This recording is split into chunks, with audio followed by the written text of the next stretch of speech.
The ocean was calm that night, too calm for a research facility built on the edge of the Mariana Trench.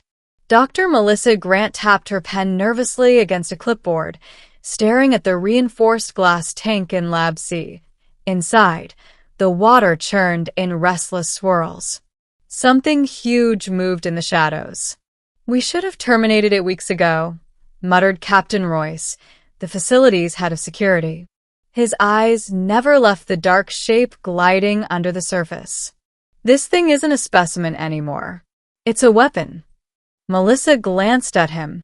"It's a miracle of bioengineering. A hybrid between a great white shark and a giant Pacific octopus. It could have revolutionized deep-sea exploration. But we—" Her words were cut short by a sudden clang. The steel tank wall shuddered. The creature slammed against it again, this time harder. Royce swore. "It's testing the glass." Before Melissa could respond, the alarms blared. "Breach in Lab C. Containment failure." The next few seconds happened too fast to process. The glass exploded inward, water flooding across the lab floor. A nightmare shape rose from the torrent, sleek white shark body fused with 8 powerful tentacles, each lined with jagged suckers. Its jaws gaped wide, rows of teeth glistening under the red emergency lights. "Octo-Shark!" Royce shouted, drawing his sidearm. The creature lashed out with a tentacle, smashing a console and sending sparks raining. Melissa barely dove aside as another tentacle coiled around a technician, yanking him screaming into the maw. Gunshots cracked, bullets punching into the beast's hide. The Octo-Shark roared, a deep, wet sound, and launched itself toward the open corridor. "It's heading for the docks," Melissa yelled, scrambling to her feet. Royce slammed his radio. "Seal the exit gates. Now." But the Octo-Shark was faster. Its tentacles propelled it down the flooded passage like a nightmare torpedo. One swing of its body smashed through a steel door. The ocean awaited, and it dove into freedom. 3 hours later, Harbor City. The night was supposed to be quiet for Harbor City's fishing district. Boats bobbed lazily in their berths. Fishermen mended nets under yellow lights. Then the water erupted. A 30-foot form exploded from the surface, landing on the deck of a trawler. Tentacles whipped across the crew, dragging 2 men screaming into the water. The shark half bit down on the captain, snapping him in half before the others could react. Panic spread through the harbor. Boats capsized as the Octo-Shark thrashed through them. People leapt into the water, only to be dragged under in seconds. Police sirens wailed. The Coast Guard scrambled helicopters. At the same time, Melissa and Royce arrived in a black SUV, jumping out to survey the chaos. "Oh my God," Melissa whispered. "It's feeding." Royce checked his rifle. "Then we end this before the body count climbs." The hunt. The plan was simple in theory.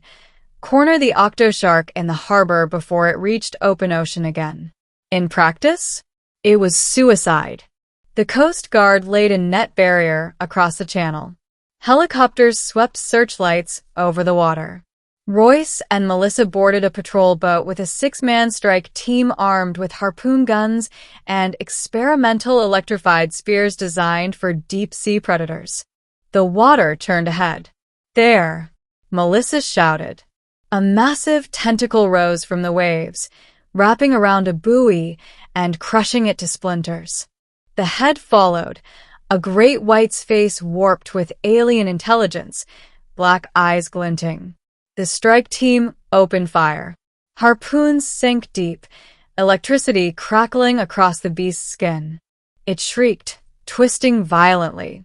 A tentacle smashed into the patrol boat, sending 2 men overboard. Melissa lunged for one of them, grabbing his arm. But the Octo-Shark yanked him away in an instant, blood clouding the water. "Hold her steady," Royce barked, firing a harpoon directly into the creature's gills. It roared and dove, dragging the lines taut before snapping them like string. Net barrier won't hold it, the pilot radioed in. It's too strong. The Showdown. They tracked it to the old dry dock, abandoned for years, its rusted cranes looming over dark water. The Octo-Shark lurked in the shadows, tentacles wrapped around submerged steel beams. Royce looked at Melissa. We lure it into the dock and trap it inside. Flood the chamber with enough current to fry it. Melissa hesitated. And if it breaks free before we activate the grid?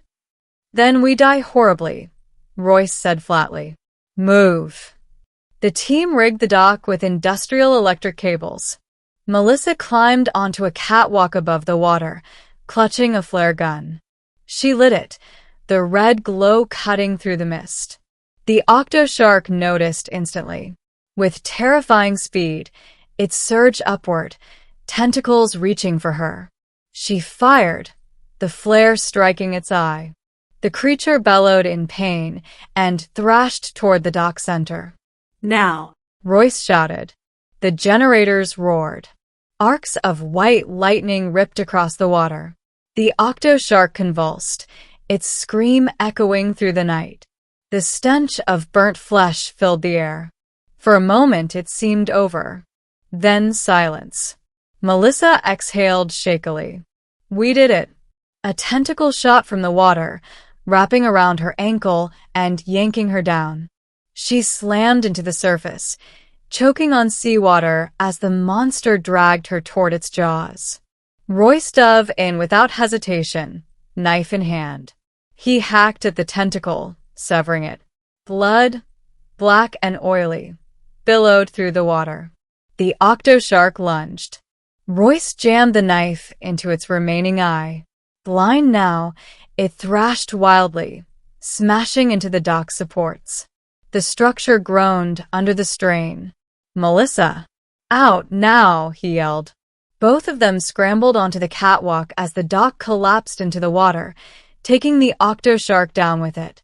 The beast's death scream was swallowed by the depths. Aftermath. By dawn, the harbor was littered with wreckage and rescue teams. Dozens were dead, more missing. Melissa sat on the pier, wrapped in a blanket, staring at the calm water. We never should have made it. We played God, and it cost lives. Royce sat beside her, bandaged and exhausted. If that thing's really gone, maybe we can fix what's left. She glanced at him. And if it's not? Royce didn't answer. He just stared at the horizon, where a single ripple disturbed the glassy surface. Far below, in the dark of the trench, something massive shifted. The Octo-Shark wasn't done.